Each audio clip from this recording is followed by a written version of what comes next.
नमस्कार, आप देख रहे हैं न्यूज फॉर नेशन और मैं स्वाति पांडे आपके साथ। बिहार में लगातार आपराधिक घटनाएं हो रही हैं। आए दिन अपराधी बेखौफ घूम रहे हैं और पुलिस को आए दिन चुनौतियां देते नजर आ रहे हैं। ऐसे में खबर सिवान से सामने आई है, जहां सिवान के महाराजगंज थाना क्षेत्र के जगदीशपुर गांव में मुखिया पति की देर शाम 7 बजे गोली मारकर हत्या कर दी गई है। दरअसल मुखिया पति के बेटे ने कहा कि 3 दिन पहले से उनके पिता को मारने की धमकी मिल रही थी। आखिरकार कल देर शाम 7 बजे मुखिया पति को गोली मारकर हत्या कर दी जाती है। जो अपराधी हैं वो नकाबपोश अपराधी, बाइक सवार अपराधी होते हैं जो आते हैं और अचानक गोली मारकर हत्या कर देते हैं। सिवान में सोमवार की शाम एक मुखिया पति की गोली मारकर हत्या हो गई।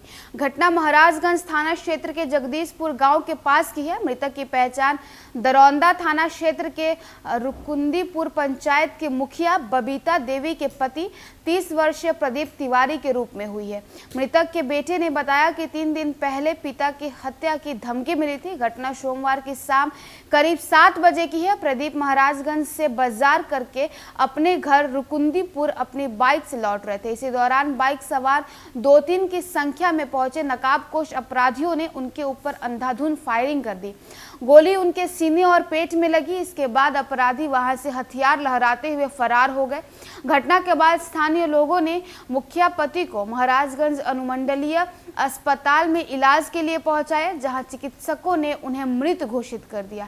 मृतक के पुत्र अभिनव तिवारी ने बताया कि 3 दिन पहले पिता को हत्या की धमकी मिली थी। उसके पंचायत के धनौता गांव निवासी मुरारी तिवारी ने धमकी दी थी। जिस तरह कुछ साल पहले महाराजगंज के बलऊ पंचायत के मुखिया सुनील सिंह को गोली मारकर मौत की घाट उतार दी गई थी, ठीक उसी प्रकार तुम्हारे पिता प्रदीप तिवारी को गोली मारकर हत्या कर दी जाएगी।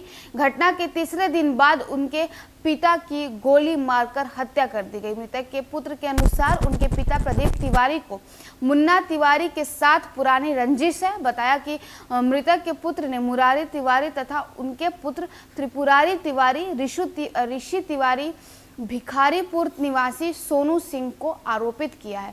प्रदीप तिवारी की हत्या के बाद आक्रोशित लोग पुलिस प्रशासन से अपराधियों की जल्द गिरफ्तारी की मांग कर रहे हैं। बताया जाता है कि प्रदीप तिवारी काफी मिलनसार प्रवृत्ति के व्यक्ति थे। उनके मौत के बाद पूरे इलाके में मातम पसर गया है। वहीं इधर घटना के बाद महाराजगंज पुलिस मामले की जांच में लगी हुई है। प्रदीप तिवारी की राजनीति पकड़ रखी थी। पंचायत में लोग उनकी बात मानते थे। इससे पहले भी 5 साल तक उनकी पत्नी बबीता देवी मुखिया रही, फिर दूसरी बार निर्वाचित होकर मुखिया बनी है। तो देखिए कैसे बिहार में लगातार आपराधिक घटनाएं हो रही हैं, लगातार अपराधी बेखौफ घूम रहे हैं और लगातार जो है ऐसी खबरें सामने आ रही है कि बाइक सवार आते हैं और अचानक किसी को गोली मारकर चले जाते हैं। ऐसी घटना सिवान से सामने आई है, जहां मुखिया पति को जो है देर शाम 7 बजे अंधाधुंध फायरिंग कर उनकी हत्या कर दी जाती है। बाइक सवार नकाबपोश अपराधी आते हैं और जो मुखिया पति है प्रदीप तिवारी वो बाजार कर अपने घर लौट रहे थे और तभी रास्ते में उनकी हत्या कर दी जाती है। बताया जा रहा है कि उनके बेटों ने बताया है कि 3 दिन पहले ही उनके पिता की हत्या की धमकी मिल रही थी, जिसके बाद कल देर शाम उनकी हत्या कर दी गई है। तो चलिए इस खबर में बस इतना ही। और भी वीडियोस और अपडेट्स के लिए आप देखते रहे न्यूज फॉर नेशन।